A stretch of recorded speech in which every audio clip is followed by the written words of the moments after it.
বিপিএলে বরিশাল ফ্র্যাঞ্চাইজির ধামাকা যেন থামছেই না।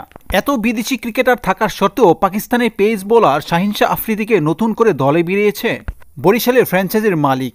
তাছাড়া বিসিবি গভর্নিং কাউন্সিলের কাছে নতুন করে অ্যাপ্লিকেশন দিয়ে রেখেছেন, কারণ অনূর্ধ্ব-19 চ্যাম্পিয়ন কিছু ক্রিকেটার রয়েছে দুর্দান্ত, যেমন আজিজুল হাকিম, তামিম, কালাম, এছাড়াও কিছু দুর্দান্ত ক্রিকেটার রয়েছে। তাদেরকে দলে বেরানোর জন্য বিসিবির কাছে পারমিশন চেয়েছেন, যাতে করে নতুন ক্রিকেটাররা বিপিএলে মাতিয়ে নতুন নতুন ক্রিকেটার তৈরি হতে পারে। পাকিস্তানের পেসার শাহিন শাহ আফ্রিদি দলে বেরানোর খবরটা তাদের অফিসিয়াল পেজে দেখা গিয়েছে।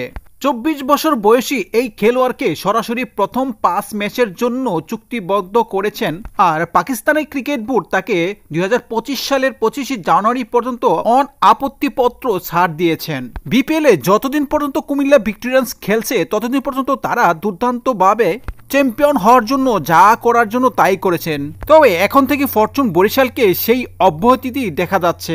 গত আসরের চ্যাম্পিয়ন ফরচুন বরিশাল এবারও যেন চ্যাম্পিয়ন হওয়ার জন্য মরিয়া হয়ে দল গোছাচ্ছেন। এবার চলুন দেখে আসি বিদেশি ক্রিকেটারের মধ্যে পাকিস্তানের শাহিন শাহ আফ্রিদির পাশাপাশি ফরচুন বরিশালের হয়ে বিপিএলে দেখা যাবে কাইল মার্স, দাউদ মালান, মোহাম্মদ নবী, ফাহিম আশরাফ, আলী মোহাম্মদ, জাহানদাদ খান, জেমস ফুলার, পাথম নিশাঙ্কা এবং নান্দ্রে বার্গারের মতো বিদেশি তারকা ক্রিকেটার।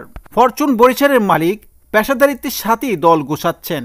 তবে দেশি ক্রিকেটারের মধ্যে তামিম ইকবাল, তৌহিদ হৃদয়, মুশফিকুর রহিম, মাহমুদুল্লাহ রিয়াদ, তানবীর ইসলাম, নাজমুল হোসেন শান্ত, রিপন মণ্ডল, ইবাদত হোসেন, নাইম হাসান, রিশাদ হোসেন এবং তাইজুল ইসলামও রয়েছে।